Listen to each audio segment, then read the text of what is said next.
Yeah, we're ready. All right, good evening, everyone. I am, sorry, gathering my paperwork apparently from ye oldie cottage development. Okay, so opening the November 14th Lexington Planning Commission, November 14, 2024, I should say. And calling to order. And first item on the agenda is approval of the agenda. Anybody have any thoughts, concerns? A motion to accept the agenda. Okay, Second. all right, all in favor? Aye. Aye, opposed? And we have an approved agenda. So next we are looking at the minutes from the October 24, 2024 meeting. So I had an opportunity, I hope you all did, to read over the minutes. They looked very comprehensive to me. Anybody have any things they need to? Nope. All right, looking for a motion in a second. Move approval of the minutes from October 24th, 2024. I second. All in favor? Aye. And opposed? And the motion carries. All right, next item on the agenda is citizens' comments on matters that are not on our agenda for the evening. The not very full house out there, but if anybody would like to come on up with, nope, it's open and it is closed. All right, so moving on to new business, we have ZOA 2024-03 annual zoning ordinance amendments for cottage housing. Arnie, do we have a staff report? Good evening to you all. As you see from your minutes, we addressed a certain number of issues in your last meeting. And that included, off-street parking, fire lane access turnaround, covered main entry porches, lot coverage area, stormwater, low impact design techniques, and got back into density a little bit. If you look over onto page 7, or actually page 9 of your packet, we've been sort of updating your table of contents, and those things that are bolded are things that we've already addressed, at least as a preliminary stage. And then the things that are not bolded are the things that we have to continue sort of populating and filling in. So you'll notice item F there, variations in building design, is where we plan to pick up and then work our way through those other items that are not yet bolded. Any questions? Anybody? If not, over on page 12 of your packet, or 6 of that part of the staff report, variations in building design. And this is the one where I'm not so sure I can be of terrible help to you, as far as we're along that continuum of no design requirements. It will probably be cheaper, a whole bunch of design requirements, and it's going to probably be a lot more expensive.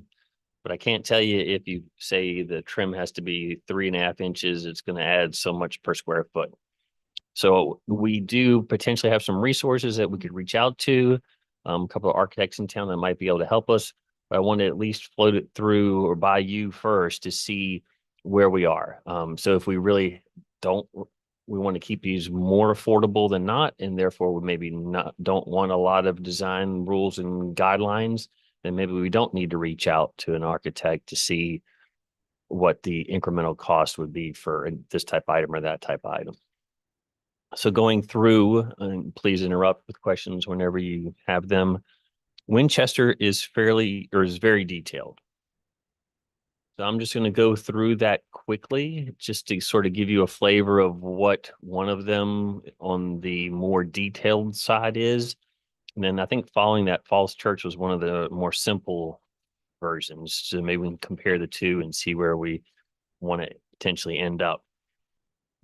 So for Winchester, cottage housing development shall provide variety and visual interest using combination of building elements, features, and treatments in cottages as well as garages. Structures must include building articulation, change in materials or textures, windows, or other architectural features. A minimum of at least one side articulation or roof break shall occur for for street facing facades or common open spaces or walkways to the common open spaces. No blank walls are allowed. Now, I'm not going to be able to articulate very well for you what a building articulation is. I presume it's just where you have a wall and then it goes and turns in a little bit and then comes back out. Yep. Or I mean, it keeps going down that way. And the same thing for a roof break. I presume, again, if you have a gable and then you have another gable going into it, that's a break. It's just a change in the pitch. So therefore it's a break. Mhm. And then I think perhaps the most important thing there is no blank walls are allowed. So they're trying to avoid blank walls, trying to have some interest in these buildings and detail that in such a way that it's obvious what is being required and hopefully not overly prescribing what needs to be done, because then it makes it perhaps more difficult to design or maybe bring it in as an more affordable type development. I do want to point out that one of those designs that we saw a number of times did have a blank wall on every one of those houses. They had the front doors of the houses were facing a blank wall Yeah. there was, and that was not a terrible Mhm. design in terms of privacy. So I just wanted to throw that out there. And we also have to be careful a little bit. Sometimes these are saying on all walls, and I think sometimes it's on the wall that faces a street or the wall that faces into the community itself. So the common space. So maybe it is giving a little bit of flexibility on that sort of shared wall that creates that nice little private space that you're referring to. Mhm. So in item A, there exterior trim elements consistent with traditional cottage design and small home craftsmanship reminiscent of the cottage styles houses from the 1910s to the 30s shall be incorporated into the building design and overall character. That seems fairly specific to me. Yeah, Very. very. And then I think you may want to just sort of keep in mind houses with pitched roofs with overhangs, fairly traditional in style, which is really what we have. Versus if you don't have some sort of requirements, somebody may show up with really plain modern boxes. And would we think that that would be appropriate? And would it fit in and be compatible with the neighborhoods that we have, which don't have flat roofs, modern style, no trim? Right. In B, roofs in cottage housing development shall have eaves to recognize traditional cottage design traits to efficiently shed rain and provide rain protection for exterior walls. Eaves of at least 12 inches shall be provided on all cottage structures on all four sides of each building. No, I will say, and then you probably remember that they really pulled from the Port Townsend example for all of the Winchester Code. And in the Port Townsend, they're talking about the Northwest and they're talking about rain protection and weather protection and having eaves.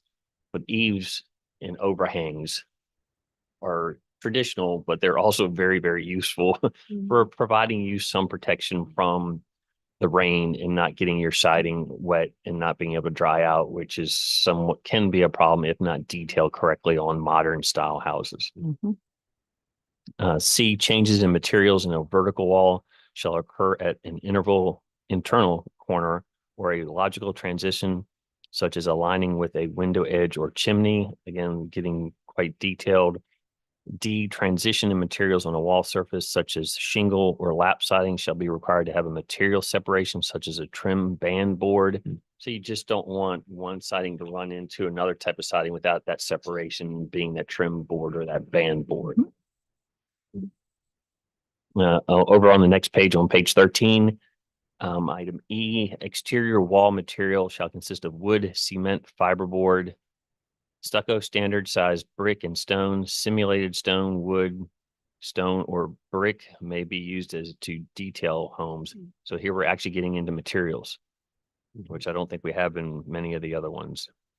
F, trim may be wood, fiber, cement, and all those other things. Trim required around all doors and windows and must be used on all elevations. So you couldn't have a blank wall. Window and door trim with a minimum width of 3.5 inches shall be provided on all cottage housing development structures.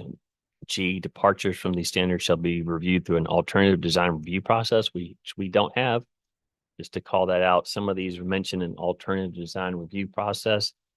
I think we have that at least to some degree, because this is going to be, as I understand it, a conditional use permit. So there's some review there, but they're calling out something completely different. So these are the standards. If you can't meet them, there is this alternative process. It's up to you whether or not we figure out how to do that, if it's even needed. Or do we think we have enough oversight through the conditional use permit process to handle these? Any questions about that first one? Again, The only question I have, Arnie, would be this alternative design review process. Is that a new board basically, or who would who would constitute that alternative design review process? I don't know, because it's been a while since I've looked at what their alternative design review process is, but it would be quite a bit more efficient to borrow architectural review board or borrow somebody else that we already have doing that type of review. Okay. But I would almost recommend that you don't do that, simply because this is going to be a CUP as I understand it. I think that's where you're heading, is a conditional use permit. And you have that latitude in that conditional use permit, because it is a legislative function to say, yes, it meets or it doesn't meet. And if it's so far out and it's not going to meet, then I don't really think that perhaps there's a need for an alternative design process. They'll just have the opportunity to listen to comments and to come back in and tweak their design until it meets whatever you approve or gets approved in a conditional use permit.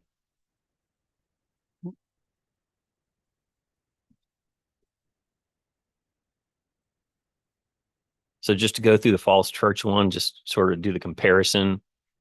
In Falls Church, the proposed development will provide a variety of building designs through building elements, features, and treatments. The following building design requirements must be met at a minimum.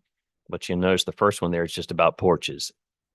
So it's not so much about trim elements and overhangs and breaks. And so it's just talking about a porch at least 50% of the length of the facade in which it runs, and a minimum depth out from the wall of 5 feet. I think we've already decided 6 feet was our minimum requirement.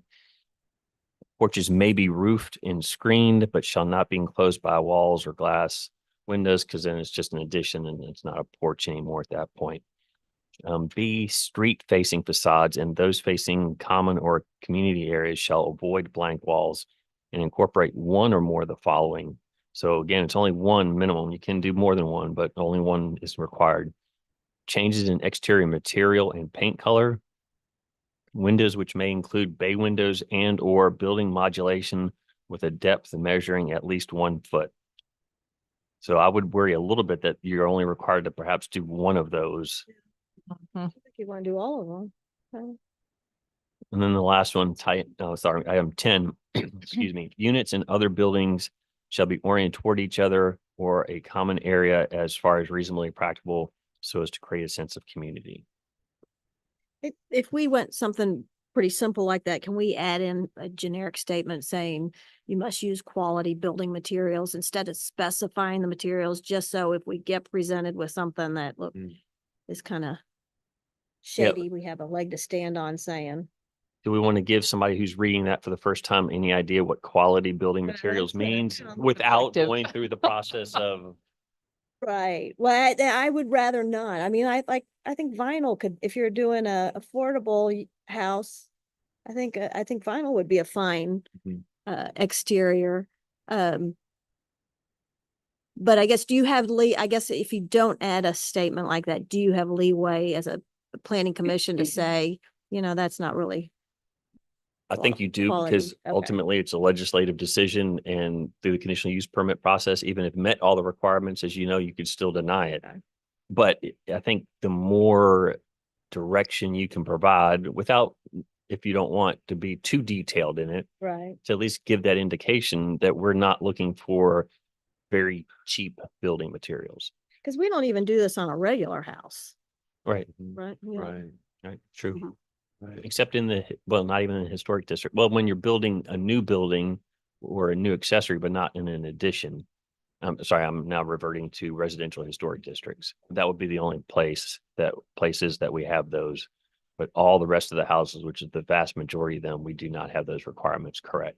But I think you could also say that if you're talking about having, let's say, 8 of these houses, you've got a lot of house.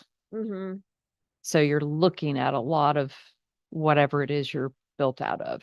Right. If it's a low quality, if the trim is really narrow, it's just going to sort of not ever going to be a higher end looking house, and maybe that's okay. Mhm. But I think we just need to sort of be aware that there could be a lot of whatever it is, Mm-hmm. Right, right. which is I would assume why these different planning commissions are going to such lengths to try and make sure that they look nice. Yeah, though they're doing expensive houses from what we saw. Yeah. Right, The right. difference. And we may do expensive, but again, I think it's good to leave leeway for Yeah. a more affordable house as well. Yeah, yeah, I hear you.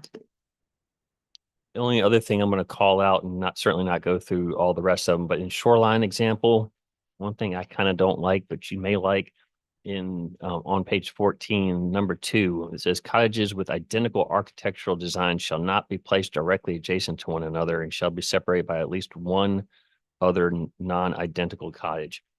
I find fault with that a little bit, and this is just personal, but one of ours, and I'll have to find it, on your supplement page 4, I think that's the Third Street cottages. You'll notice that the 3 at the top of that photograph are all identical. I kind of like that rhythm personally of having, no, they're different three? painted. They're painted different colors, I think. Yeah. To sort of differentiate, but it doesn't bother me that they're identical floor plans or cottages next to each other. That's funny, Yeah, because page I four. circled that because I liked it. That statement number 2. Separation. Yeah, and I just look at like Weatherburn, where they have gone to great pains to, even if you have the same floor plan, Yeah. just to change some different elements on the facade, you add a little bit of stone or something to make it look a little different. Yep. And I think it has to be a little bit different. Yeah. And different color, to your point. I mean, Yeah, right. sometimes if it's a different color, Mhm. looks different, even if the facade is the same. So that's something that I like in the shoreline. The first sentence, architectural techniques to create a variety of cottage designs are required. Mm. That was one of the things that I was like, yes, because I think you do, because there's so many so many, even if it's just, I guess it's a minimum of 4. So even if you have 4 little houses that are identical, I think it's a problem. I think it's just visually not as appealing. It's one of the fun things about walking around in Lexington or any small town is that it's like, oh, there's that house, and oh, the house with the bell tower or whatever. Right.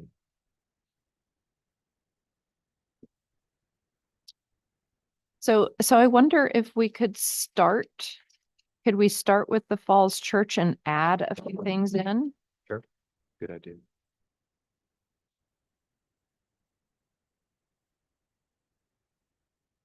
One of the things that and I guess we don't need to have the porch section of Falls Church. Is that accurate? Wouldn't that go under the porches section? We already have addressed the porches section, and just to quickly go over it, and that's where we're on page 15. All residences and college housing developments shall be provided with a covered main entry porch or create private outdoor space protected from the weather. Covered porches shall be usable in design and dimension. They shall have floor area of at least 60 square feet. And then they have that 6 feet dimension in either direction. So Mhm. that's already provided. Now, what is in Falls Church that's missing? Maybe that last sentence. Yep. Shall not be enclosed by walls or glass windows. So would that be the proposal, to strike the first sentence and keep the second one? So when you go back and write it, I mean, could you add that sentence over to the porches section? Yeah, or- Yeah. exactly. right. Yeah. Okay, True. yeah, right. And but to keep the roofed and screened and then throw that over into the porches section, Mhm. that last sentence. The whole last sentence over onto page 15. Okay. Yeah. That's actually cleaner. So thank you. On B, I can't see a street facing facade without a window, I feel like the window on the front would it couldn't be either or. You can't just change the paint color and not the window, right? I feel like you would have to say the front has to have windows. And that's getting the The section B, yeah, the problem with it, she'll only really require one, right? a minimum of, so do you want to do a minimum of two or require all three? Or windows and either, and at least one of the two others. Right, yeah. So that would be, and shall avoid blank walls and incorporate windows in either the two remaining items. Is that what you're getting at, basically? So, Or so both, yeah. instead of shall avoid, because avoid is very vague Yes. or weak, maybe we could just say, no blank walls are allowed. That's from Winchester. Street facing and the, Mhm. yeah. It would say something like street facing facades and those facing common or community areas shall not have blank walls and shall incorporate windows, which may include bay windows and one or both of the following Yes. changes. Yeah. Yep. So that takes care of the building, the building articulation or modulation. I don't know whether, I mean, I think those terms refer to the same thing. Mhm. I sort of like articulation better, but I don't know whether anybody else has any thoughts on that particular thing. How do you all feel about having a variety of architectural or designs, a variety of cottage designs, Mhm. of requiring that? Mhm.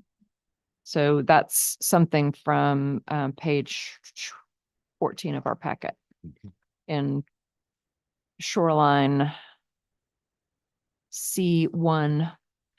Well, also it does say here under the Falls Church, just the very beginning sentence, it says we'll provide a variety of building designs. So it's there. Thank you. I mean, It's true. Yes, indeed. so That's it fine. does say that. It's true. Yeah, that is completely enough. Can we say instead of building designs, can we say cottage designs though? Yeah. I wouldn't want somebody to have a garage be different and then say, well, that's a building. Mhm. It's a good point. That works. So we don't need to add the shoreline. Yeah, Oh, right. Correct, sorry. Yep. Thanks, Mary Stuart.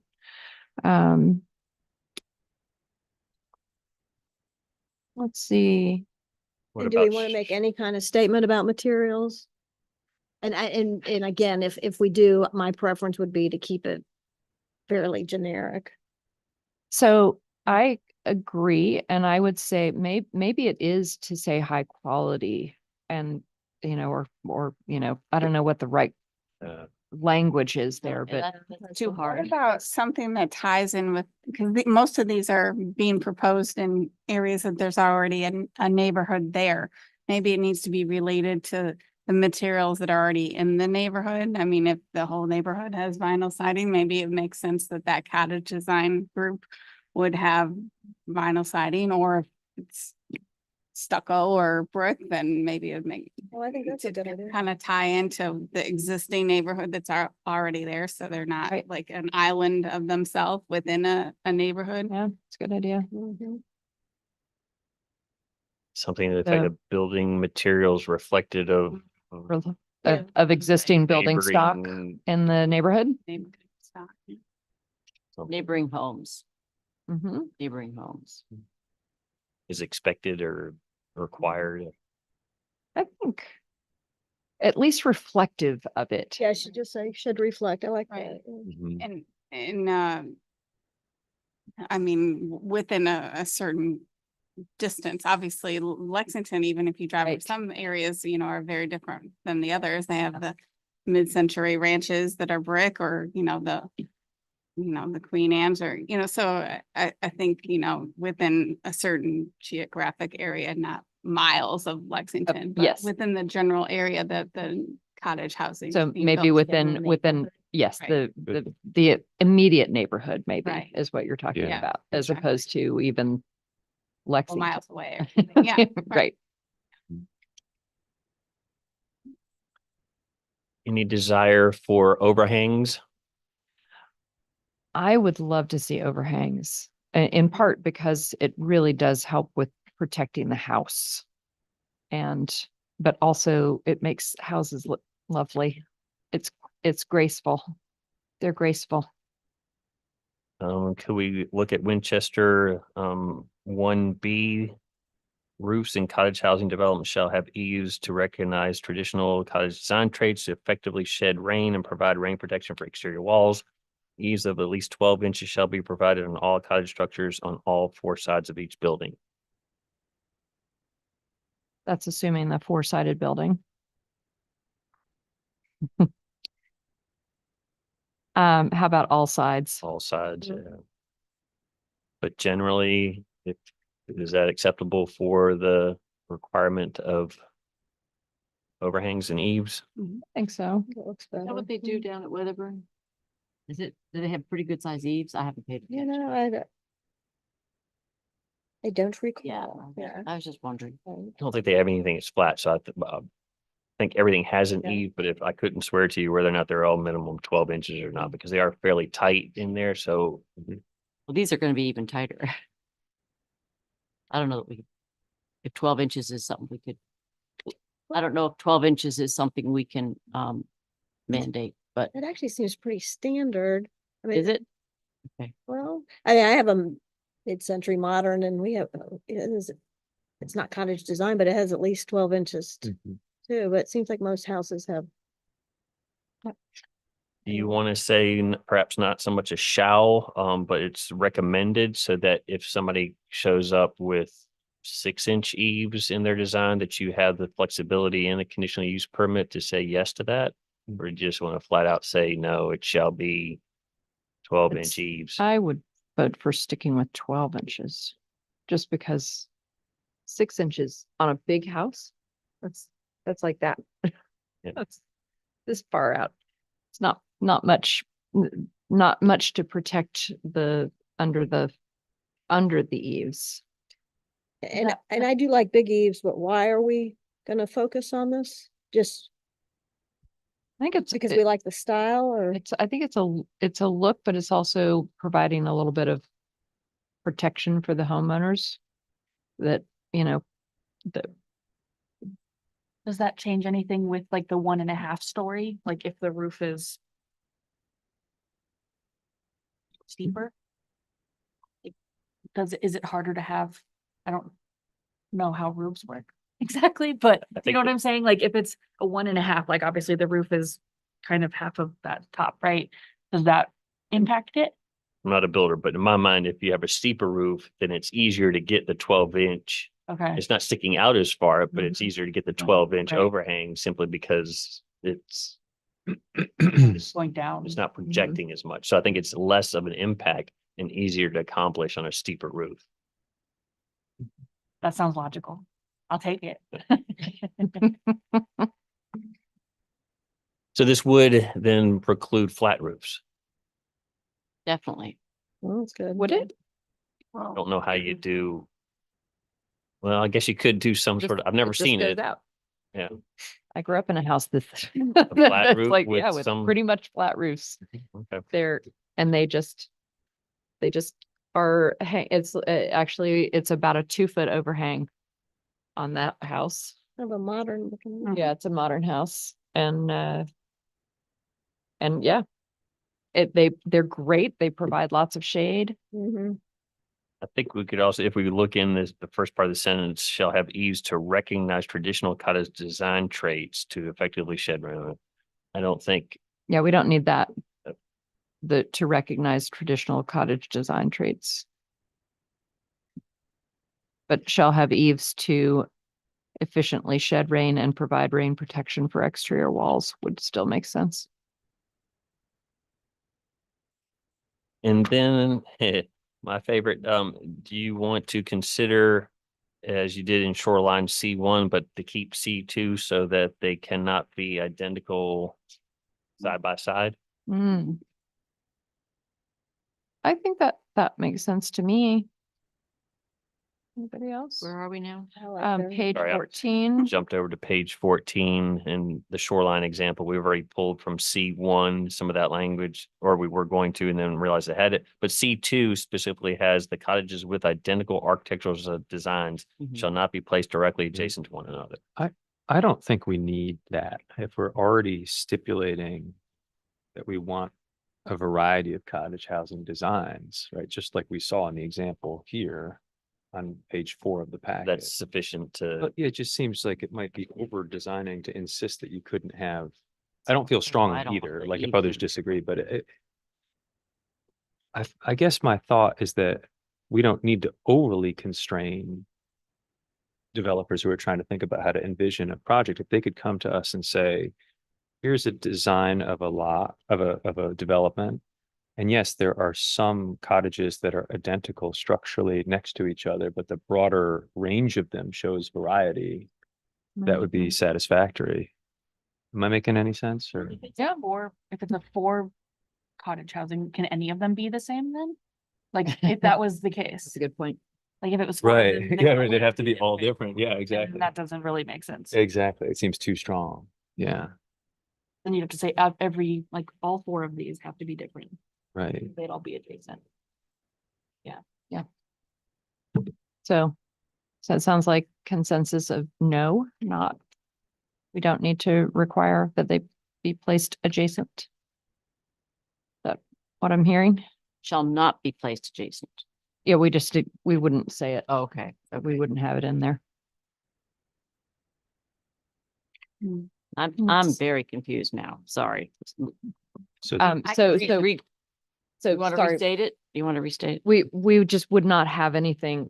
They can't, there has to be some architectural differences in the cottages in the design. However, you can have identical ones next to each other as long as some of them are different in the development. Articulation. Oh, so you Some could of the have 2 designs that- identical ones next to each other. You can. If we went with this version, yes, what John is proposing is that you could have identical houses next to each other. However, within it, let's say you could have 3 identical houses and one that was different. As long as you had the one that was different. That's if you feel differently, then now's the time. Yeah. Well, we do ask that they have building elements, features, and treatments. So it could be the same cottage, but then they just have those little variations in whatever trim they put on or whatever, where they put the porch. So, yeah, so So then, we've already, so this says cottages with identical architectural designs. How about if we say something like, if houses with if identical cottages are next to each other, they must be differentiated in some way. Just use with the building second materials sentence or- on that one. Look at the second sentence instead, leave out the first and just use the Second sentence of, of number 2 that you're reading. oh, yeah. I think Yeah. so too. Just include, put Yeah. that after what is already. yes. covers it. Hey, did you That follow covers that? Yes. There's a lot of cutting and pasting. Only the second sentence. please don't ask us to read back what the actual requirements are. Together, we can have it for you at the next meeting. We made a lot of changes to that particular section. Is everybody comfortable or is anything that we still need to discuss? Yeah. I think we've covered all the elements. So are you keeping number 10 on that section Number Uh, on Falls Church? The units. Be oriented towards each other. Do we have that already somewhere That's what I'm else? wondering. I think we have it somewhere else. I recommend just keeping it for now, and then when we have the read through, we have a number of items that we've sort of got to pin in to make sure that but if we find that we have that somewhere else already, then we'll just Get out. pull it out. But for now, we'll just leave it in. Okay.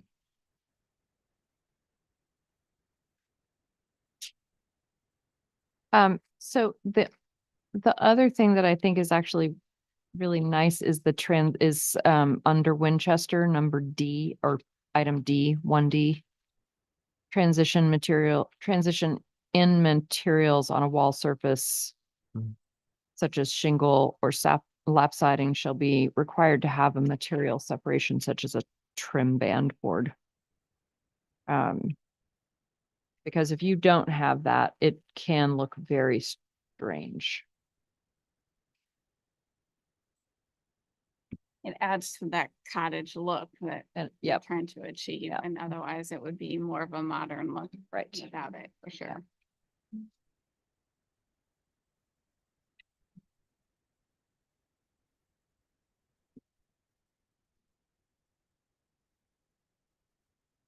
Trying to see if any of our examples have a good photograph of that, but I can't find one quickly. A photograph of it. Correct, just to sort of, if somebody's not understanding what that means, then to perhaps show them. But again, if you have a change in materials, if you're going from horizontal lap siding and all of a sudden the gable ends up being shingles, you want some sort of separation from that, like a wide trim board or band board to provide that separation from those materials. You just don't want one of those running right into the other material.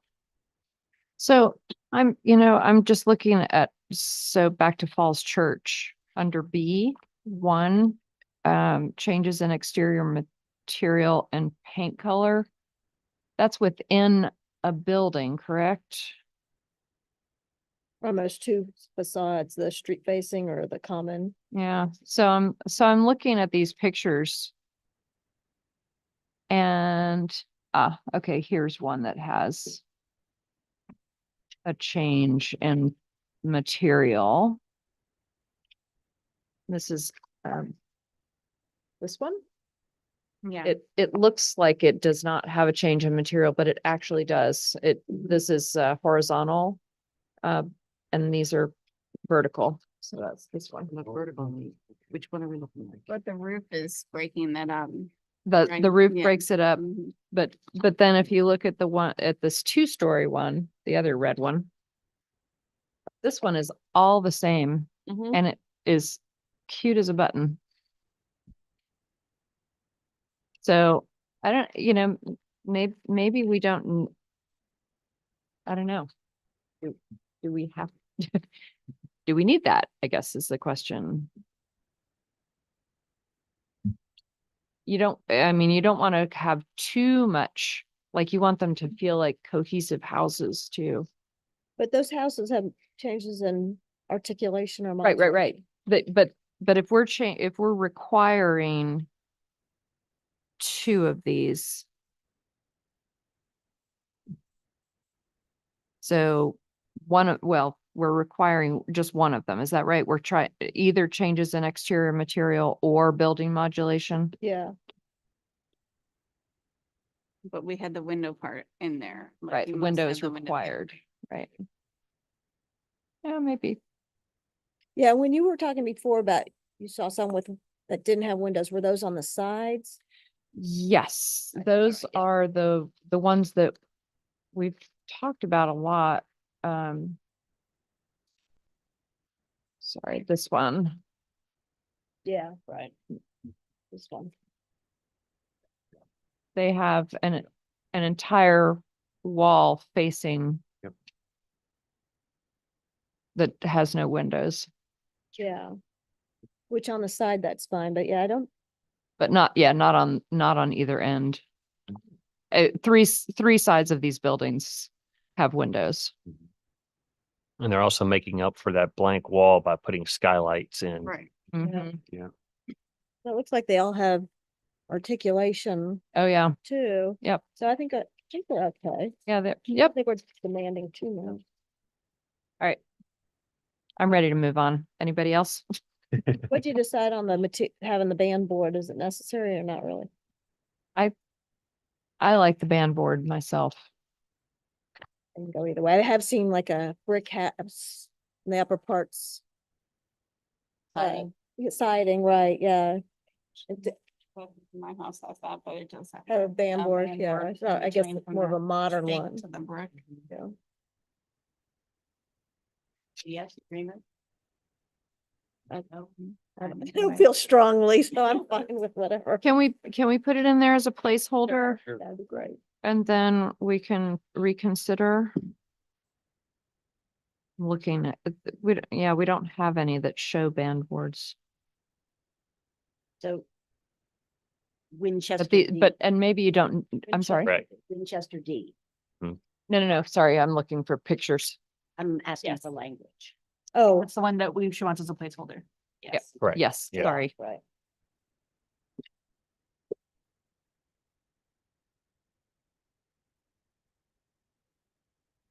Anything else, anybody? All right, I think we're ready to move on Righty. to street facing facades. Before we jump to that next one, Arnie, when I was reading through the minutes and I mean, maybe this is how I read it, but it might not be. It's in the picture where we have it drawn. Hold on a second. Let me see what page that's on. Hold on. Oh, covered main entry porches. Yep. So in the picture, it says greater or equal to 6 feet, both of those dimensions, greater or equal to 6 feet. But over here in the wording, so I'm not sure where that's going to show up, but it says with a floor no less than 5 feet. Okay, so we said to increase the minimum floor dimension to 6 feet, but that doesn't say. Oh, maybe it does say depth as far as length. That was a little confusing to me anyway. But on page 15 of your packet, I think what we have is, it matches up with what you're saying. Okay, you're right. Does it match? It Yes. looks like it to me that it matches. Yeah, that was good. Glad you got that. So it was, the question was going with 5 feet that was previously, but we decided 6 feet. Mhm. But the 6 feet that we have in both the drawing and in 1B, that's all good? Good. Thank you. All right. Then going on to street facing facades.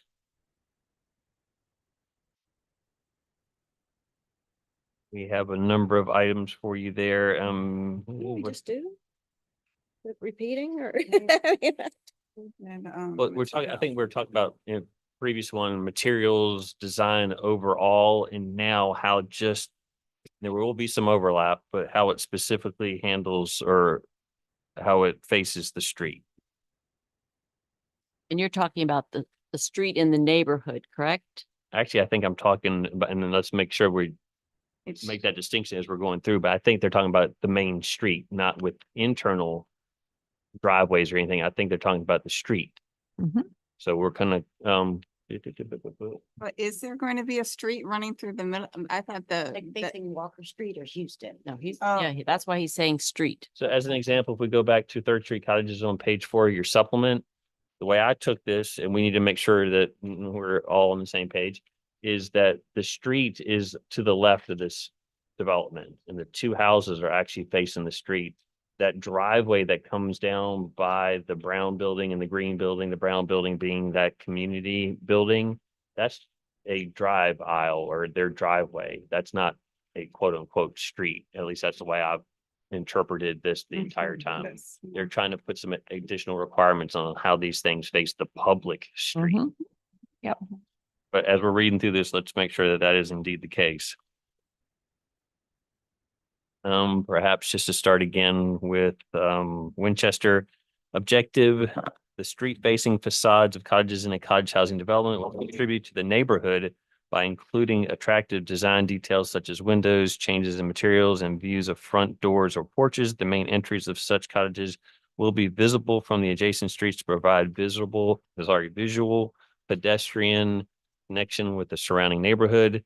Then A, all cottages shall have street-facing facades that avoid blank walls or appear to turn their backs on the street. All cottages shall include one or more of the following on street-facing facades: changes in exterior siding material and paint color, the next one, windows which may include bay windows and or 3, building modulation with a depth measuring at least 1 foot. So yes, you're definitely pulling from exact language from other places that we just went through.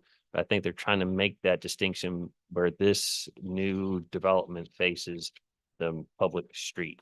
Mhm. The last item there in B, at least one cottage shall have its front main entry door and or front porches visible from each street frontage. And I think a lot of these are the same, if not exactly the same. They're very, Yep. very similar, aren't they? Yes, they are. Yeah. The shoreline has Oh, yeah. one that's a little different. Mhm.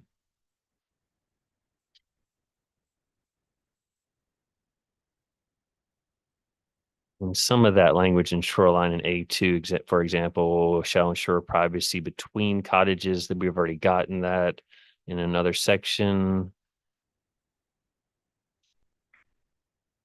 I like that second sentence in there and that in 2, though. Right.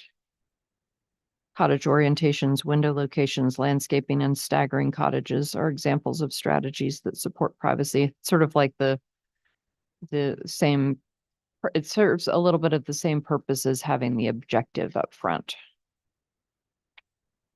Mhm. just providing examples for people who maybe are not thinking about developers who may not be thinking about that. So based on what we just went through for just cottages in general, do we want an extra section that specifies how we're going to address the public street? So if we look back on page 13 with the Falls Church. Yeah. Item B does say street facing facades. So I feel like we may have this covered. I think we I do. think so. And some of these are, when I'm pulling, sometimes they're combined as we've seen in Right. other things. So it's a good point that that's already been mentioned, that is street facing. I do wonder, I know that we've been using the objectives from what mostly maybe Winchester. I know they have in every section, but I'm not sure that we certainly Falls Church does not have one. But it would be good to have one in there in going back to the Back to variations. variations in building design. So is then the proposal to add to what we've got for Falls Church and all the amendments to it, to add in the objective from Winchester? Yes, as long as it's consistent with what we've put into ours. Is that Just such detail. I mean, that's the only thing that I hesitate going to all that. I think it could easily just include the first sentence. Cottage housing development structures shall provide variety and visual interest by using a combination of building elements, features, and treatments in cottages as well as garages. It works. Do That you want to works. put your other sentence there, or Which one? the one you were talking about, the cottage, the privacy, what? what's Right. on Page 17. If either there or where else is that? I can't remember where Sorry, I where didn't we hear deal that. with privacy. You Oh, the remember? privacy from the shoreline? Yeah. Oh, I'd have to look. Yeah, okay, good. I'm I not don't the only one. But if we could put that sentence, the cottage orientation sentence on page 17, wherever it is that we're addressing privacy between cottages, I think that would be great. And it may be that we then read through it and are like, wow, that's already covered. I could, if I stick it in somewhere, I can put it in italics. So that Perfect. you Or yellow highlight or something. Yeah. Thank you. I have a question still about this. I'm confused about the street facing, because a lot of these that you have in the packet here, the the supplemental packet and the cottage housing book that I looked through. Their front porch and their front door and their front walk is all facing this garden community. Not street facing then, right? Right, Mhm. common area. Common area. So are we saying that we wanted to orient the other way then? We want the houses facing the street, or do we want them to create that internal community of the? I think it's both. So if you have, I'm gonna go back again to the Third Street cottages on page 4, that yellow house, even though we can't see the details on the yellow house that Uh-huh. has street front and has of a frontage onto the open space. I think it's just gonna have to be appropriately detailed on both, so you don't get a traditional front door where it looks nice and a back door that doesn't look nice. You're gonna have to have two fronts in essence. Okay, So I think that's what we're getting when we're requiring, because we already have the language in the example from Falls Church about street facing facades, and that whole section. Sorry, I'm not saying it well, but I think we're having that requirement that both sides have to look decent. when they're street facing those particular houses. And in the other And cases, internal the, ones are gonna be within the circle of the community and the, Mhm. right? then to go and use the 3 little pigs example that are up on the top part of that page, their backs are not going to have to be Right, as detailed. because they're not Mhm. street facing. Correct. Okay, And they're not, also not facing onto the common open Common, space. okay. Does that help? But the goal was to have the houses facing the common area Mhm. as well. Yes. That be their front porch. Can't That remember- it's a community or whatever. That's Have- correct, have yeah. we Laid that Yeah. out or? I think we said had that- something that they had to be as close as 60 feet to the common open space. So yes, we did have, Okay. I don't think every single one of them has to have a frontage onto the common open space. But I think they do have to be within so many feet. And then now we're asking for detail, for them to be well detailed on that front specifically. Okay, But that is the problem with that one design. Right. Is right. right, exactly. So that one. But we haven't said that if they're on a street, that the front door has to be on the street. Just that there has to be design, right? Well, Right. because that common area that. Right, it's I like you mean, want would them- your You don't front want the door- people who are on the street, who buy this yellow house to be the only ones who don't feel like they're really part of the Right, community. Yeah, exactly. So Okay. do we also- actually say that all of the front doors need to open into public, into the, Did at the earlier, when we did common space, didn't we? It's just, I guess, the whole concept of cottage housing to start with, but you wouldn't want one of the houses, right? to have their front door facing the street, not the common area. Cause I think when we started discussion, that was the one thing that Max brought up is kind of a protest was, this looks nicer for the neighborhood. Well, it does from that standpoint, but it does kind of defeat some of the purpose of Yeah. this whole design. Right. cottage design. So if the question is, does the yellow house have to have a door facing the public street? If I'm going back and reading what we had in Falls Church as amended, at least I think as we have it amended, I don't think there's a requirement that there be a door No. No. facing the public street, No. which is then perhaps not neighborly. But- Because then all of a sudden even if it's got articulation and windows and whatnot, then you don't have an entrance from the public way. Aren't there plenty of, I'm just thinking of, current neighborhoods in Lexington, aren't there plenty of houses that are on corners where they have a street on both sides where it's not, it's not a Right. door there. Well, you actually do I have a door definitely- there. Well, You I do do have a there. door on that So, side, but there, but it's not the front door. I know, but the there are walkway. plenty of houses.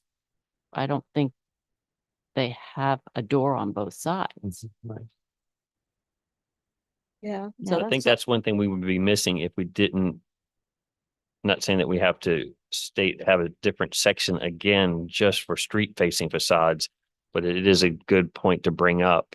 If we don't have a specific section for street facing facades, I don't think what we have currently now in the variations in building design, that door would be required on the public street.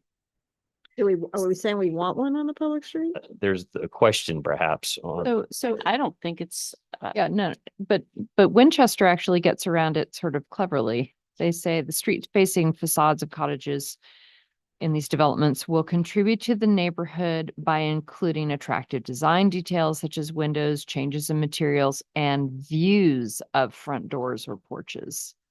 Hmm. It's not saying that you have to have front doors or porches facing the street, but you have to be able to see those front doors. Yeah. And I think I think that's worth maybe stating. to That's somehow, why I love the objectives. Yeah. That's to nice. somehow pull that views of front doors or porches into what we have. Well, could we put it into the objective? I'm sorry. So so the objective on page 15 for Winchester. If we could put This front door? that, I think maybe the entire thing, because the final sentence is the main entries of some cottages will be visible from the adjacent streets to provide a visual pedestrian connection with the surrounding neighborhood. So it's just and put that in, add that onto the objective that we're using the first sentence on page 12 for the Winchester. Yeah. So for variations in building design. So it's a So use- combination of the two, correct? The combination of the two without having a separate section. Okay. Because we've already said that we don't really need a separate section because the stuff, all the information is the same. In this one, you can see their front door, so. But having that, having the clarified objective. Might get. You might be able to see that from the street. And then Kate did point out on page 19 that we do say under common open space that it's intended that the open space be adequately sized and centrally located with individual cottage entrances oriented towards the open space. Right. Great. It's good.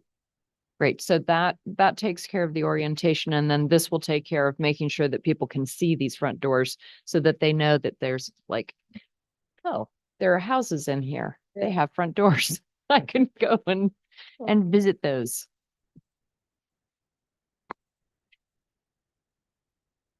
Does that take us through street facing facades? It's up here.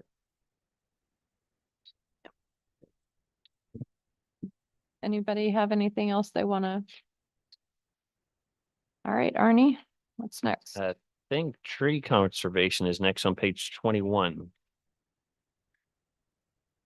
And where I'm going to be a little bit remiss here is we do have a tree ordinance. It's been a long time since I read it, and I think the only true requirement in our current tree ordinance is for trees in the commercial area. And I think that was specifically in C1. So there's not anything as a requirement that I'm aware of in residential areas. So some of these most of these have a reference to their tree ordinance section. Mm. And my point is we really don't have that. So there's sometimes there's language in here. I'm read from Winchester. The objectives: cottage housing developments shall be designed to incorporate existing trees to the extent possible. But then it gives you a little bit of opening with the extent possible. Mhm. New trees shall be located to create amenities in the common space, private open space, provide shade where appropriate to create separation between buildings when desired, and to screen and soften the perimeter of parking areas and street facing sides of cottage housing developments. And they get into standards there in A for the preservation. Again, that's not a section that we ever can reference. Right. Could we have just an objective? Yeah. And That not, gives, and not actually have any requirements? So No, that is possible? that is what I would sort of recommend is some shalls, shoulds as opposed to shalls. So there's some flexibility in that. But yeah, I don't see any reason that you couldn't have just the objective and then you're providing some direction, however open it may be, Mhm. without specific criteria. I'm jumping back to the doors just for later. You might go back and look at like the railroad cottages because it's the way it is, and it's sort of in an industrial area, I guess. you can't see the front Is this- doors on the is main this- street. Yeah, and there's a better, I think a better What page picture. is that on? That's page 3 of Page 14, 3 at the top. But, and sorry, I didn't mean to interrupt. You don't have to do it now. it caught my eye. There could be some places where you'd rather have privacy more than, depending what type of street you're on. If you're if you're not in a neighbor, like the Thornhill one even, you might not really want on Thornhill Drive for the cars to be able to see the front doors. They may not even be able to see it on that one design. I don't know. So if the language is in the objective, then it's a little bit more of just a recommendation Yeah, perhaps than. okay. But you're right, the access to the railroad cottages is a little bit odd in the fact that you're going along that sort of side street parallel to what used to be the railroad to get in. So it's really a back street to get into the Yeah. railroad cottages. Yeah. Almost like a frontage road. Yeah. I guess if Mhm. it's just written as a kind of suggestion rather than a requirement, it's fine. And you would be able to point. just have a view of front doors from the street. If that's all you're looking, I mean, since that's all we're looking for in the language. It's covered there. So. Wait a minute, I'm saying like on the railroad cottages, they kind of have a landscape barrier. They don't really want, because it's sort of a busy road. Yep, Yeah. that's true. I see So what you're it saying. sort of depends where you put in the cottages. Although in Lexington, you're thinking the Thornhill. Yeah, even on, I can't remember where the road was. Looking. It seemed like it came off of Thornhill, but Thornhill Page is 11. busy enough. Yeah, and you don't want like the car lights going by and, Although that's a pretty narrow section of the property that's right on Thornhill. yeah, but I think that was the entrance. Was that not where the, At an entrance for some of the cottages. Coming off of Thornhill for 3 of them. So, right. as long three- as it's not too strong of a suggestion, depending Yeah. on what your site is. Yep.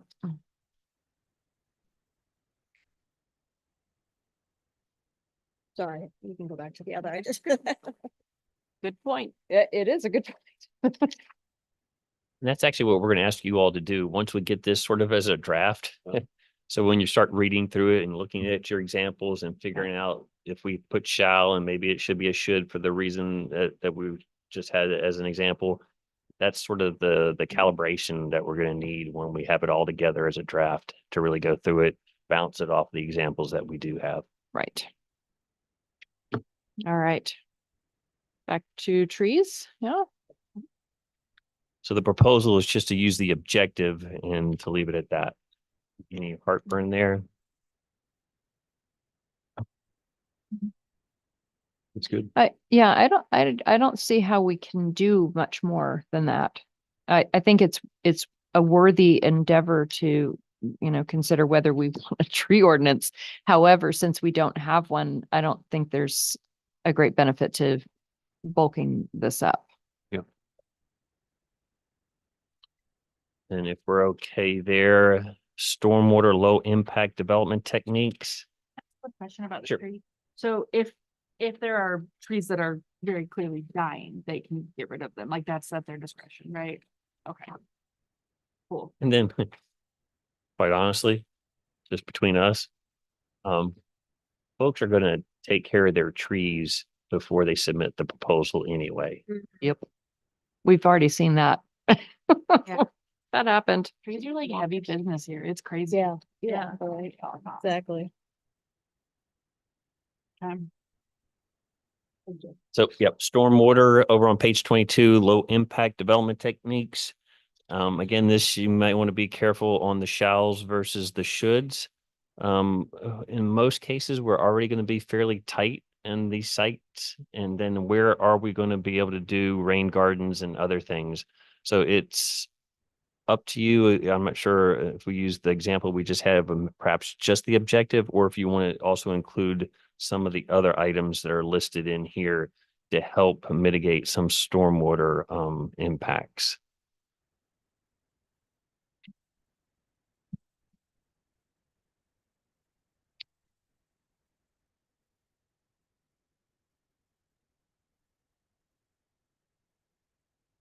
So I definitely like having the objective again. I like the first sentence in B, cottages should be located so as to maximize natural stormwater functions. With the emphasis on the word should, again.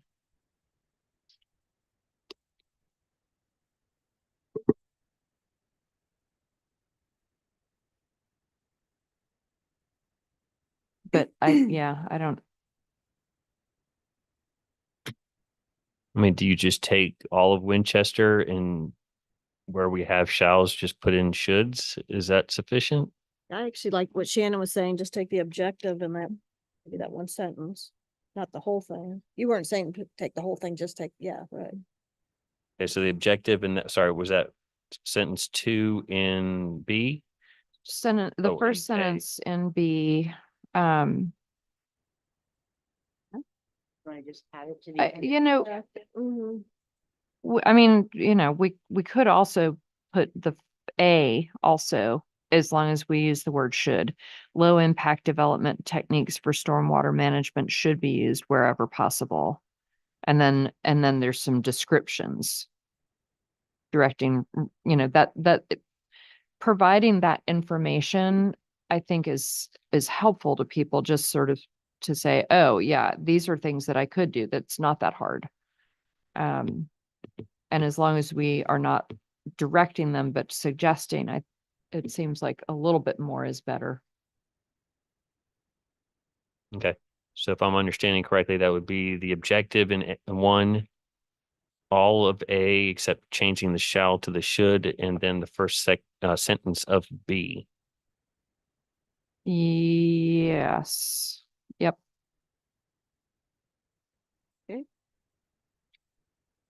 Everybody good with that Yeah. proposal? Sure.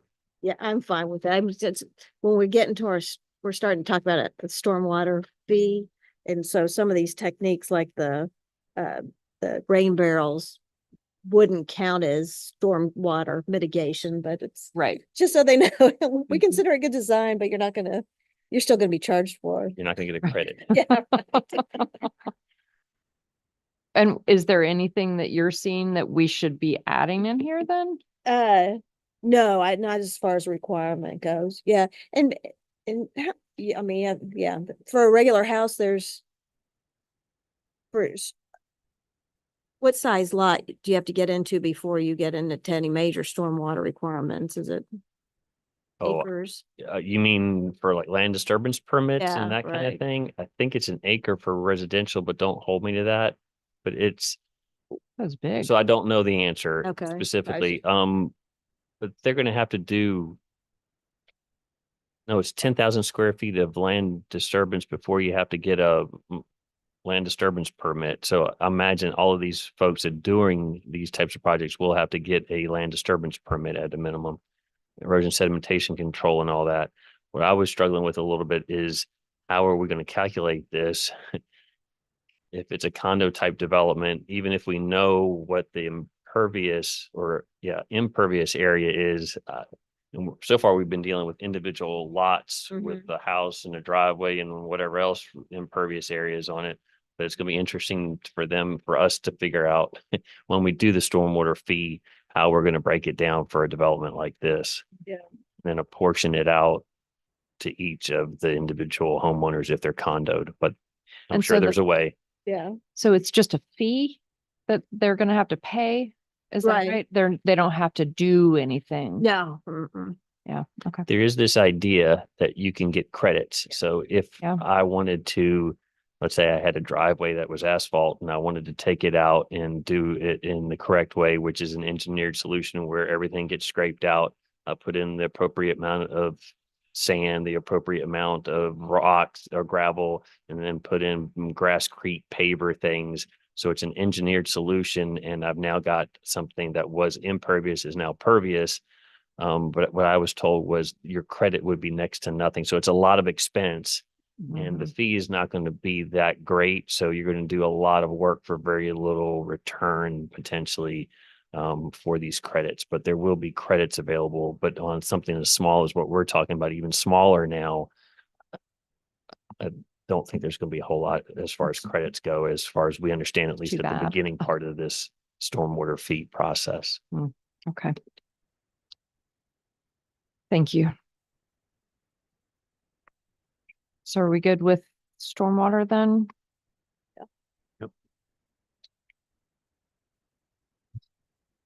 I think our next item is on page 27.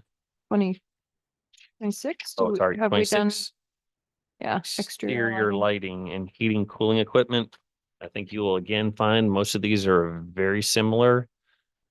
So just to go from Winchester, the objective cottage housing development should be designed to minimize light and noise impacts both within the development and to adjacent properties. A, where provided exterior lighting shall be mounted as low as possible, pointed downward, and the light source shall be shielded from direct observation from above. Adjacent properties and public rights of way. Light spillover to adjacent properties shall be avoided. B, heating and cooling equipment for cottage housing development shall be designed and appropriately screened to cause little or no visual and or noise impacts within the development and to adjacent properties. So do you want to have some sort of statement about light? And please keep in mind that we also already have lighting requirements in our zoning ordinance that require all outdoor fixtures to be dark sky compliant.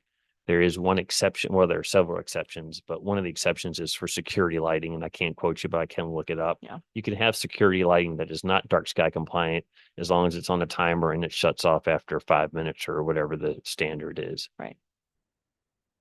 So maybe we should refer to the dark sky compliance section of our, is it Mm.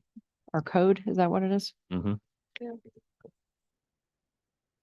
You could either not include anything here and it's automatically, or you can make that reference, but I they think will it's- have to. Oh, I think it's better to include Okay. the reference think to, that's a I mean, good just idea. put out, you could just have all of this in there. Winchester plus the reference to the dark sky compliance so that people know. Refer to both. So To refer to both, right? Yes. Yeah. Yep. And that it is required, really, really, really.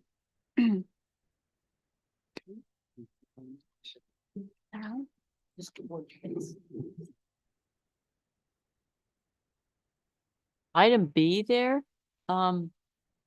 with the houses being very close to each other, I think it's gonna be very challenging to have Mhm. no noise from the heat, from the HVAC system, from the equipment.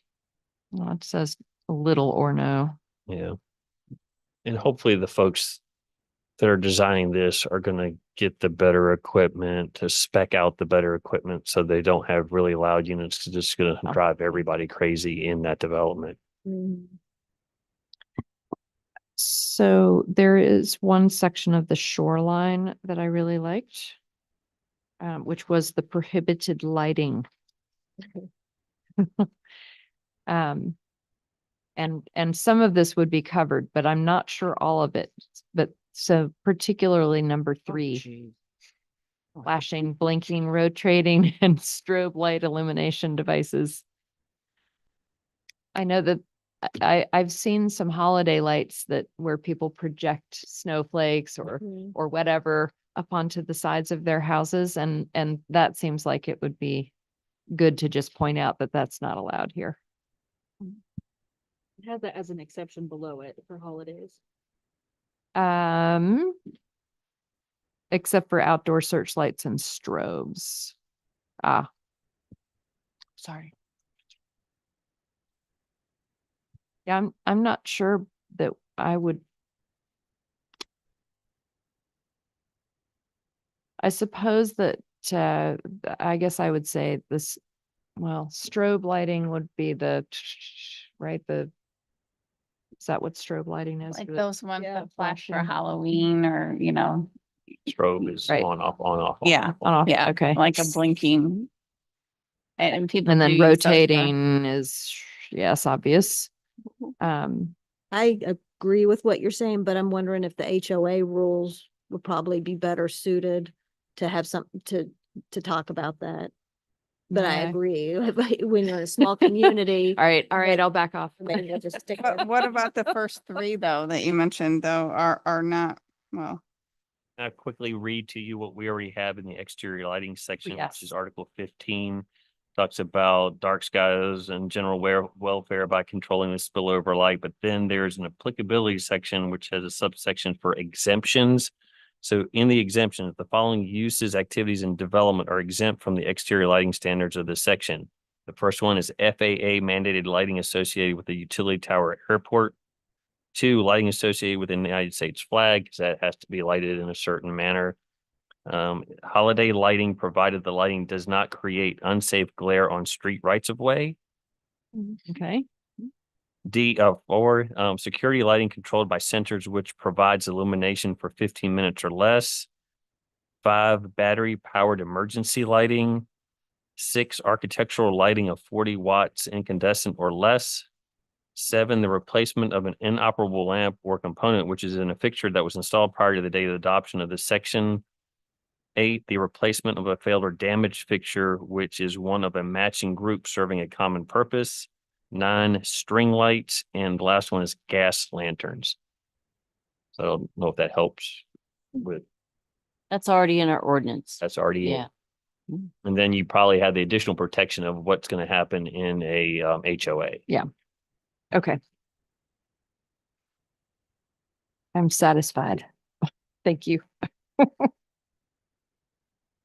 So are we right now in agreement that the Winchester objective with A and a little bit of a reference added to our zoning requirements that I just read from, added to A Yes, and B. That sound good? Yeah. Yep.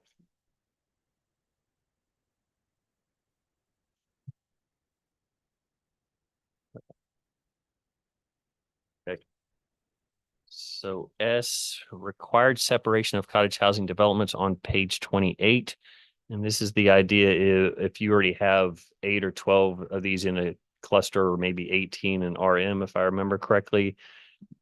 These other 2 locations, Winchester and Port Townsend, well, actually just Port Townsend because Winchester hasn't built anything, have a distance requirement. So they really only want one of these and then a distance of 1,000 feet, if I remember correctly, before Per another block. one occurs.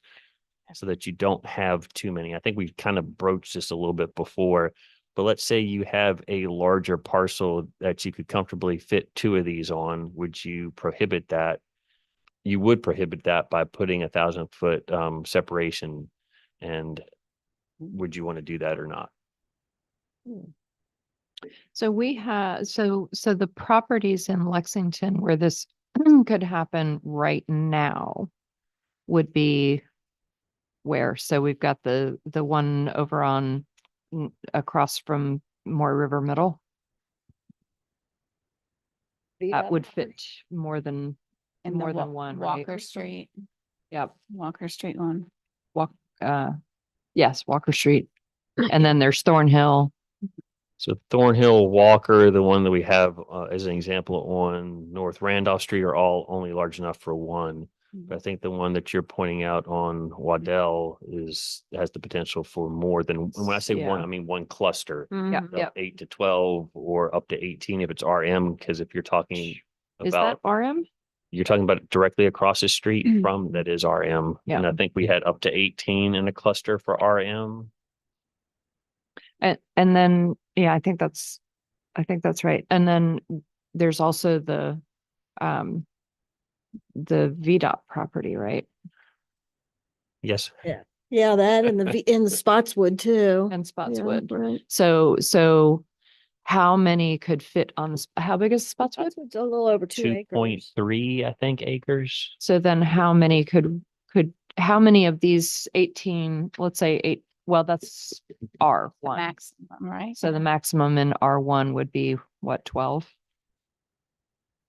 So how, and Yeah, and Spotswood's actually RLC. I think you could fit 2 of them on the property you're referring to by 2 across from the middle middle school, school. 2 on Spotswood as well. I'm Probably. just thinking about Probably. what spaces we actually have where that would be an issue. And Right. would that be bad in those spaces? Well, if you're already having a maximum of how many can be in that cluster. I mean, I think you wouldn't want it to be one of those cookie cutter communities that goes on and on, but if you've already set a limit of how many houses can be in the cottage cluster, then it may be okay to have more than one as long as they have kind of their own community feeling each cluster does rather than the Right. endless So housing development. are we then thinking that maybe it's about adjacency? Like if they're immediately adjacent to each other, and they become sort of a little bit of a community, those types of units? Perhaps help, perhaps not. We only had 2 of these, and again, Winchester doesn't really count. So only Port Townsend had this. So I did not find this separation requirement in the other ones. And I think what Tori's referencing is one of them in that book Mhm. specifically mentions Right. it's okay to have in their locality, it's okay to have more than one, but just make sure that the pods do not get bigger than 12 so that you have that sense of community. Because once you get too large, then there's not the sense of community that we're trying to foster with these. So you just have them sort of individual pods. Yeah. And they didn't have any distance requirement between them. Yeah. But it is a good question of where can they go? As far as we know at this point, we have 5 acres at VDOT. We have 2.3 something, I think, at Spotswood, and we have the smaller parcels that we've already talked about. Is there something that's just inherently wrong with allowing 2 pods to go next to one another on the Spotswood property? I don't As an think so. example. I don't think so either. You know, in East Lex, we could, if they could get water up there, that you could possibly do it there, but right, I don't really see a problem. If it's designed right. No. Would it be worth having that, having it be something that you could get a variance for, or an exception, get us, and just sort of have this saying, yes, you can't have it you have to have 1,000 feet unless you apply for an exception. I always I'm just- hesitate with variances simply because they have very strong state criteria with them, and it's almost impossible to meet the criteria for a variance. So I prefer that we did it with flexibility somehow in the CUP Mhm. and not go the variance. Right, route. okay, so then would it be worth having it be the possibility with the CUP? Some sort of expression of or objective saying that, I'm not sure how to say it, more than one pod will be reviewed on a case by case basis, but of course you're going to do that. I'm just trying to figure out how to Right, sort of provide that general instruction or direction that more than one could be allowed, but it's going to be dependent on a number of factors. Arnie, sorry, but did you say that, Spotswood is RC? So that's different than what, here they Right, have yeah, R1 that's and the- R2. Yeah, that's the good catch, is that we didn't have that, but property can also be rezoned. Mhm. yeah. Mhm. So Mm. let's say somebody's interested in Spotswood and it's RLC currently, and they want it for cottage housing developments, they would have to come in and rezone it to one of the other zoning districts that we're gonna then require a conditional use permit for cottage housing development. Mhm. They just do that all at the same time, the rezoning and the conditional use permit. Mm. Bring it through at once.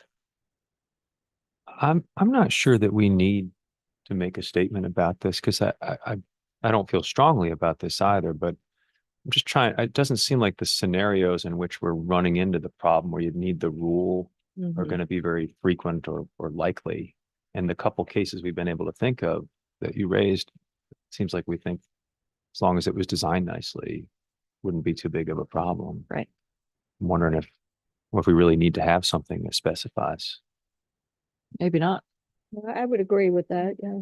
There's so few areas where you could even have the possibility of. Right, Mhm. And we simply don't have greenfield development Yeah. where right. you're gonna Right. have 10 acres of this. You just simply don't have that. So is Okay. there a desire then to just get rid of S? Mhm. Over to T, or the new S, on page 29, ownership and residential uses of structures. So in Winchester, for what it's worth, all cottage housing developments shall be developed as residential condominiums pursuant to that section of the state code known as the Condominium Act. Appropriate documentation of formal legal ownership of the development shall be recorded with the Commonwealth of Virginia, the Winchester Circuit Court Clerk, and the Tax Assessor's Office of the City of Winchester. I'm sure all that's required in that Condominium Act. And then A, cottages are for residential uses only and may not be operated as transient accommodations. And then you see that again in the very next one. And Abingdon has something very similar. So those are your three examples that we were able to find. Transient accommodations, is it? I mean, yeah, I think, do we have to be more specific, less than 30-day rentals or, Short-term or, rental. I don't think we do because transient accommodations per state code is less than 30 days. it is, okay. Unless you want to say that, just so it's in here. Matches our regular. Yeah, short-term language, I rental think that would- language. So I can't remember what our other options were for ownership other than condominium ownership. I guess a person could own. So if you had this in there, let's say John had 2 acres and he wanted to do his development, but he wanted to rent them out and not sell them. So this is saying that it has to be in condominium ownership. So it would not allow John to just have a development and rent out all the units, presumably long-term, not short-term. So is that something, or for whatever reason, Fort Townsend and Winchester, but again, not others, in Abington, but not others had this sort of requirement. So are we envisioning a rental or an ownership scenario? Well, but you could own it and And then still rent rent it, it. right? I said, I mean, thought that John too, could though. own every single one of his units Mhm. and then rent them out. And he would be every officer in the HOA all by yourself. I don't know. Is I don't there know a, if you would go through that process of splitting up in condominium ownership if you were intending to hold it by yourself.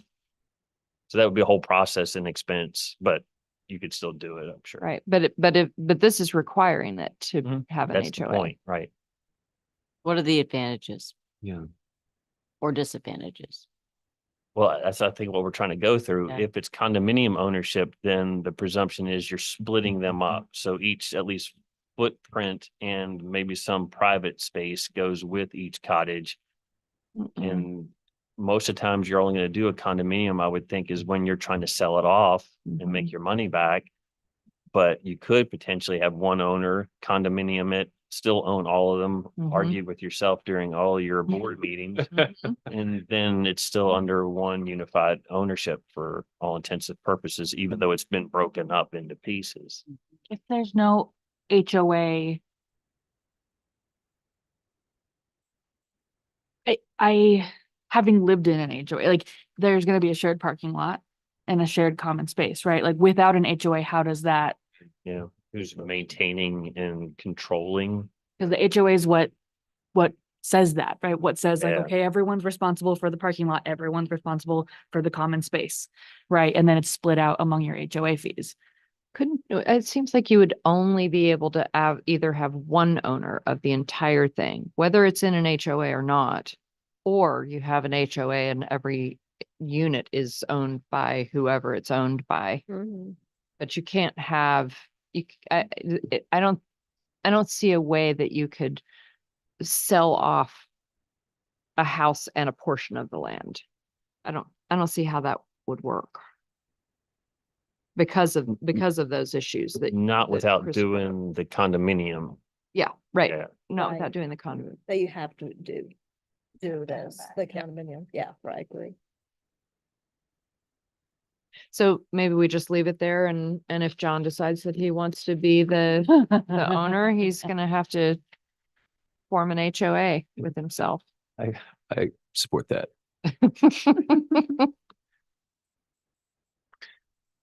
Sorry, I was just trying to quickly read through the purpose and intent section to see if we had anything that sort of got to ownership or indicated anything, but I can't find anything quickly.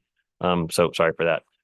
So keep it or Seems like Yeah, I think keeping if it. it- Yeah, Winchester's is okay with me. Anybody have a preference? Else different? alrighty.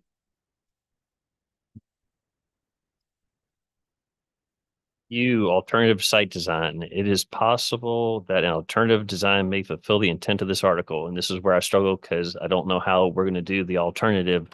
I think if we keep it in a conditional use permit, we will have the latitude in the CUP to deal with things that may not be what we thought.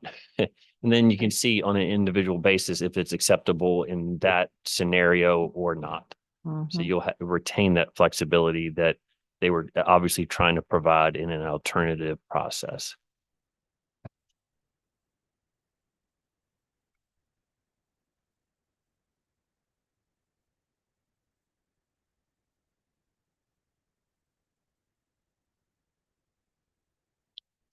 So are you recommending that we use one of these or?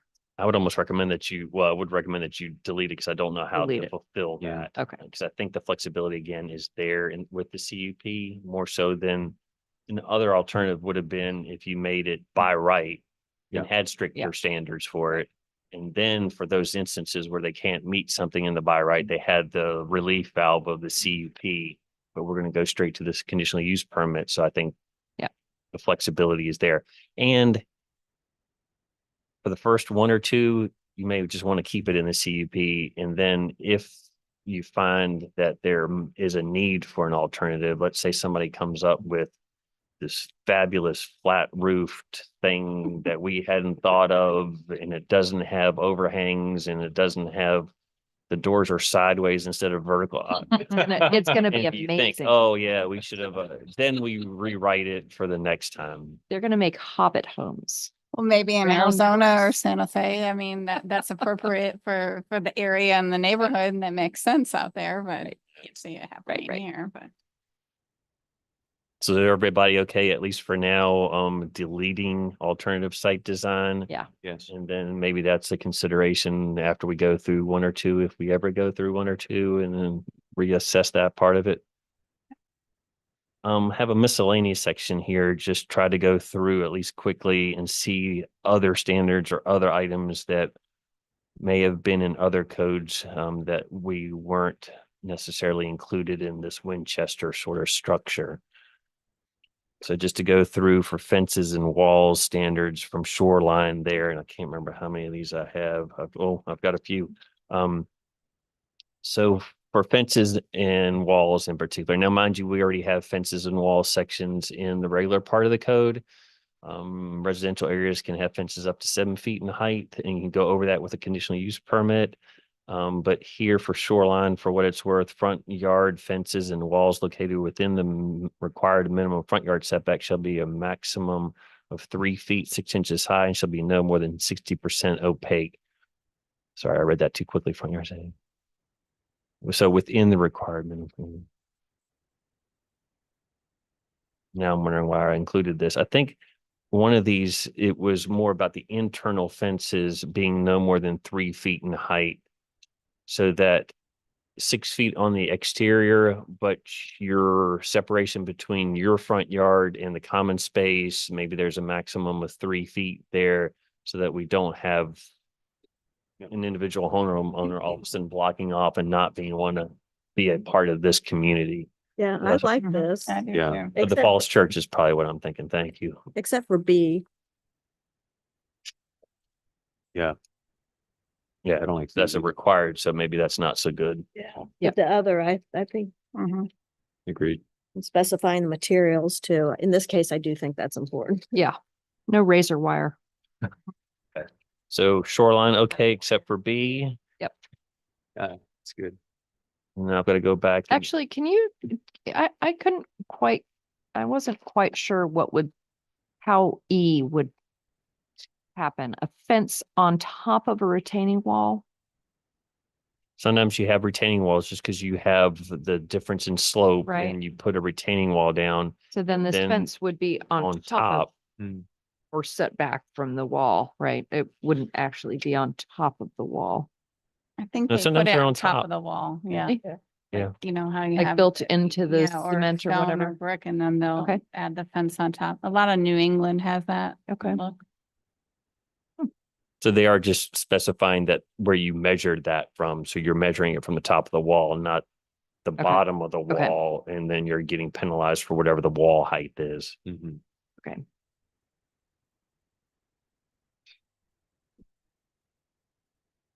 Okay, so are we good on fences and wall standards then? Yeah. What are you including? A, B, C, A, C, D, and E? Yes, Yep, I think so. believe so. all right. Do we need E only because we're kind of limiting fences to 3 feet or less anyway? Mm, We don't really want it to be higher than, we don't want it to be the 6 feet.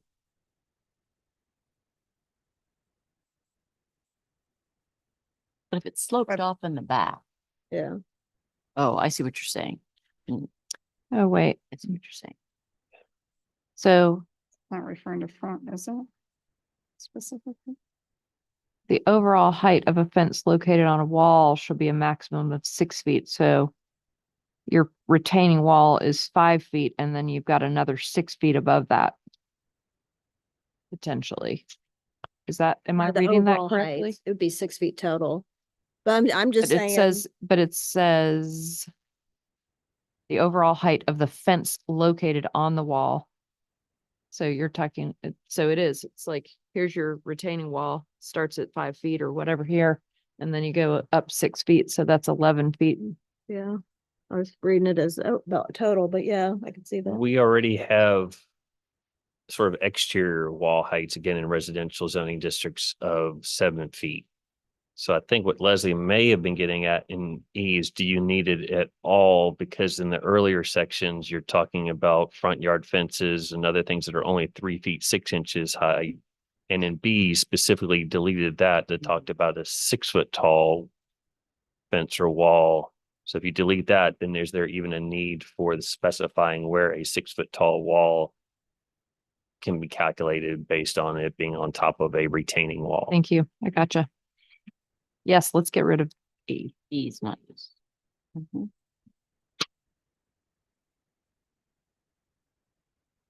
Oh, I was sitting here struggling to figure out sorry, I'm jumping ahead to special exceptions. I think we're done with the wall and fence. Mhm. I was struggling to figure out why I had that in here. But in Falls Church for special exceptions, and don't bother about the A, I just left that there. But they have a specific section in E that has more specific criteria for the approval of a special exception. A special exception is the same thing as a conditional use permit. So as you know, we have the 5 criteria for conditional use permits already. All of the conditional use permits have the same criteria, A, B, C, and D, and then that other thing that's left over in the next item. So we have those 5 criteria for every single conditional use permit, similar regardless of what type of conditional use permit it is. In Falls Church, they came up with some specific criteria just for cottage housing developments. So that's why I was wondering, since we know we're going to have these as conditional uses, do we want to also add specific criteria above and beyond the 5 that we already have for all conditional use permits?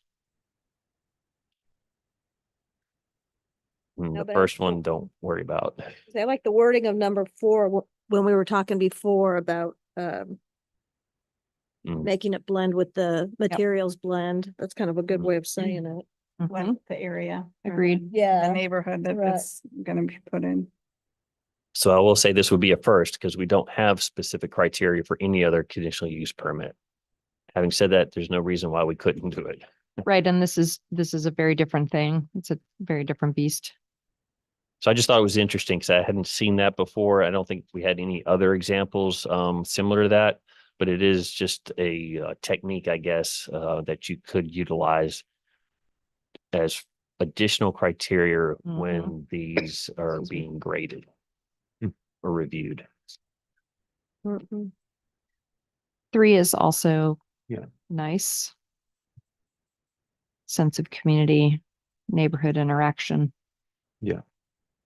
I would not recommend 5 because we're not doing lead design of any sort in this community, at least, and I don't see why we all of a sudden jump to that for Mhm.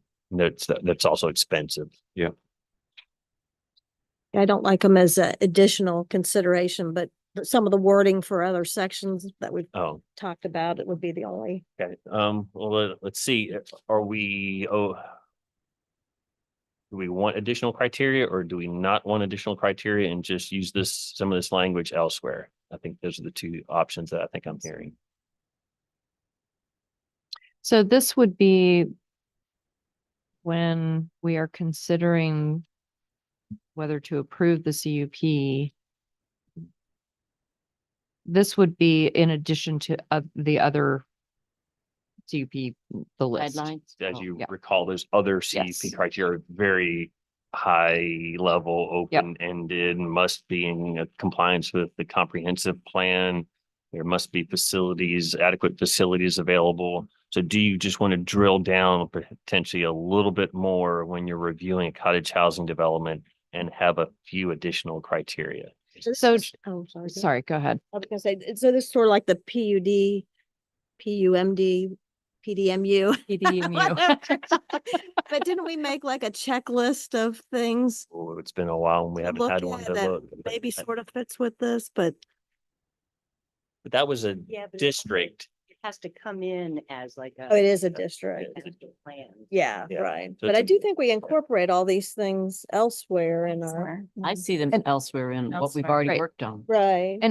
And we, like, if we had, let's say 3 and 4, they wouldn't have to do those things, correct? Or if they were additional criteria, would the developer have to do those? Because these, I mean, I see that 4 is and maybe the language in 4 is, if we move it into that section that, Yeah, that- that's all I like. In the about it, materials yeah. section or something, yeah. Yeah. and then And some of that. cottage housing development, maybe that actually goes into the objective, the Intent. overall objective, Which one? number 3. Number 3? Okay. So do you want us just to make sure that number 3 is that type of language is included in your first section, which is your intent section? Yes. Yes. Yep. Does that leave it open for pools? Like to have a swimming pool? Why not? Why not? Yeah. For the Okay. people who use it, I mean, who are owners, I would, Yeah. Like it's like on the spots, but like if it's like a larger one, that's usually when they would start to think about putting something in there. And that's, as long as that's okay, then that's cool. I don't know that there's anything that would prohibit a pool. I Mhm. hadn't thought about a pool but you're right. I'm only thinking of like the really big ones, like obviously on Thornhill, like that's not gonna be possible. But if you go to one of those where you're thinking of having like a cluster of communities, they might put one in the center. Right. Yeah. And I don't know if that's something that It's a great people idea. are interested in having, yeah. Yeah. Mhm. I don't think from what I can recall that there's any prohibition on that. Mhm. And for number 4, the gotcha will continue by denied. To weave that Or- back into what our first section that we were talking about tonight. The only Yeah, problem, right. the only problem with that, I thought we came to the conclusion that, for example, with the railroad cottages, just for example, that one's definitely not mimicking anything of the neighborhood.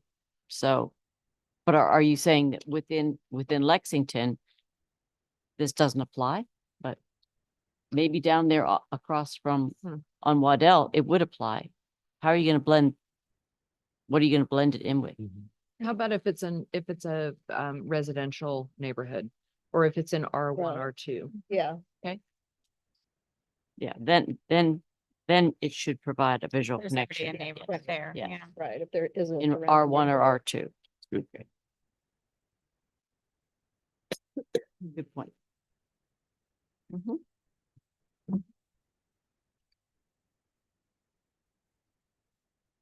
Okay, we will weave those in.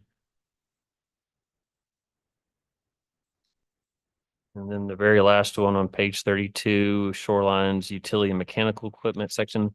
Mechanical and utility equipment shall be located and designed to minimize visibility by the public. Preferred locations are abutting alleys, access drives within a top or under buildings, underground, or locations away from the public right of way.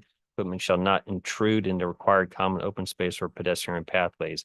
I think what we dealt with earlier is the individual units for heating and cooling for each cottage, but I'm just wondering if we had utility equipment that has not been addressed for the overall development. Sometimes you might need a transformer box or something else that's for, and that hasn't really been addressed that I can recall. So just wondering if we needed to have that addressed in any way. Seems like it's not a bad idea to make sure that it doesn't go into the common open space, and I can't imagine how it would go into the pedestrian pathways, but Yeah. I can imagine how it could go into the common open space.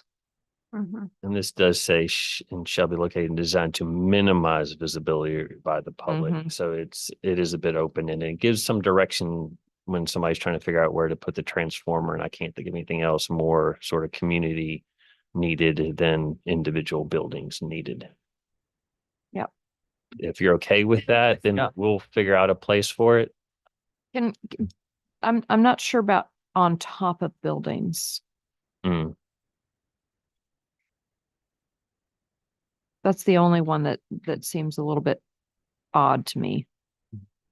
Because if it's on top of a building, then you're talking about everybody would be able to see it. Mhm. Sometimes they put Chunky. fences around them. Yeah, right, or screen, yeah. Or, you know, like a Then you've got a fence on top of a building. But it's like a So- screen, it's kind of built, Yeah. you raise the sides of the wall and it's set within, but these Parapet. buildings aren't very tall anyway. So I'm not sure you really can, like you said, do it on top. Maybe- Be almost be on the community building if there were one. Right. Kate, maybe if you put that, if you leave a top in there, could you highlight that? Mm. I'm And then, taking and it then out. I don't- I'm it's a sorry? I'm fine with taking it out. Yeah. It's a residential neighborhood. Totally. let's just take it out then. And then we'll move it to some appropriate section. Hmm. Or included in. Look at us, we got through it. Yeah. Great.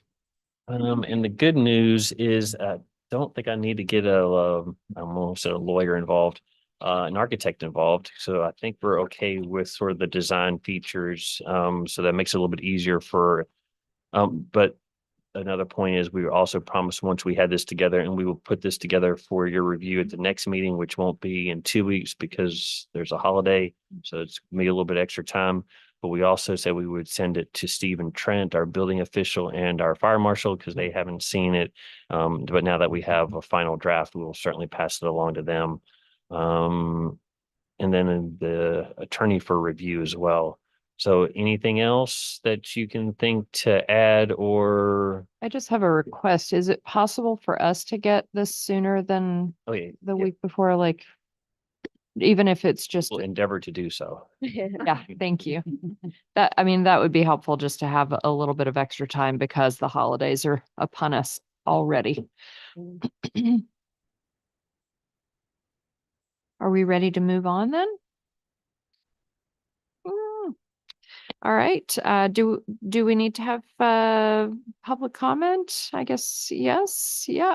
All right, well, I will open the discussion up for public comment. If anybody has any comments, questions. I'm looking at you two. Okay. All right, I'm closing public comment and moving on to other business. Arnie, do you have a zoning and planning report? I actually do. The windshield survey that I mentioned before is a planning grant from CDBG, and those folks from Summit Design, they came in on the 28th and 29th of last month and did the windshield surveys, housing condition surveys. They went and looked at every single dwelling in the city, but not the ones that are on top of commercial buildings. But then they have started to do the mapping for that, and that project is slated to be done first part of the year. Actually, within the first month or two. So in January, February, we will hopefully have that report done. And again, that's for housing conditions. We had a house on Arpia Street where we had complaints and folks wanted us to board it up. We could not get on the property legally, so we had to go pull our first warrant. So Steve and I went to the chief magistrate, and pulled an inspection warrant. He then inspected the property the next day. The building was deemed unsafe. We still have some notification requirements to do, but then we'll ask Public Works to board up the building. And this is 513 Arpia Street. Is somebody living there? No, hasn't lived there, I think, since at least 2013. There's been no water there, no water account since 2013. And we believe the lady who still owns the house and lived there passed away in 2012. You may have read in today's newspaper that the Architectural Review Board plans to draft a letter against the demolition of Cabell, Nykirk, and Moody Halls for a new alumni facility on the VMI post. VMI alumni agencies are also needing office space for swing space while that demolition and new construction is occurring. And our city attorney has determined that they will need a conditional use permit if they locate in the C1 zoning district, which they are intending to locate above the Bank of the James building. There's some empty space up there. But prior to being able to issue a building permit for that work, they will have to come in for a conditional use permit. So we provided them with that information, and they have had some conversations with our attorney, and they also have the opportunity to appeal my determination that they need a conditional use permit to the Board of Zoning Appeals. So they have a couple of avenues to decide or possibly locate or find swing space that's not in the C1 zoning district. So we haven't heard back from them. We also have a request, and we're working with an applicant on a zoning text amendment. The folks who own the Gin Hotel would like on their canopy that's out front to put letters that are internally illuminated on top of the canopy. So get rid of the R.E. Lee Hotel that's within the canopy. I think it's R.E. Lee may be on the front and the hotel may be on the sides as you're walking down the sidewalk. They would like to get rid of that and put internally illuminated letters. So the Gin individual letters on top that have LED lighting within them. That's not currently allowed in our zoning code because the only internally illuminated lighting that we allow is one neon sign, no more than 3 square feet per business. So they are working on a sign code amendment so we're going back and forth with their agent, and that might be before you, I presume, first part of the year. May I ask a question about that? Are you all considering foot candles? In terms of the amount of light that the LEDs put out? No, but that's a good point. So far LEDs can be super bright. They started with the older style lighting, which are sort of the metal outline and the individual bulbs inside. If you've seen the individual letters that look like that, and they've now transitioned, mind you, over a period of time to these LED. So it's almost like a piece of frosted glass that's just illuminated from the back. But the point is well taken that it can't be so bright before it becomes a problem. We also don't have many canopies. I have to go and do that research to see how many canopies we have downtown to see where these could even be potentially located other than on the one where it's requested or desired to be located. And would this canopy, I assume, would have to be dark sky compliant? It's a good point. But I don't think I have to go back and read through the list of signs because I don't know how signs. Yeah, I don't. But we also in sense of that. downtown proper, we also don't allow internally illuminated other than the neon, and Right. normally those are behind the glass or under an awning, so that's not really causing much for Right. dark sky. but we'll take a look to make sure that there's no dark sky compliant issue with that. Thank you. That's all I have for his. Okay.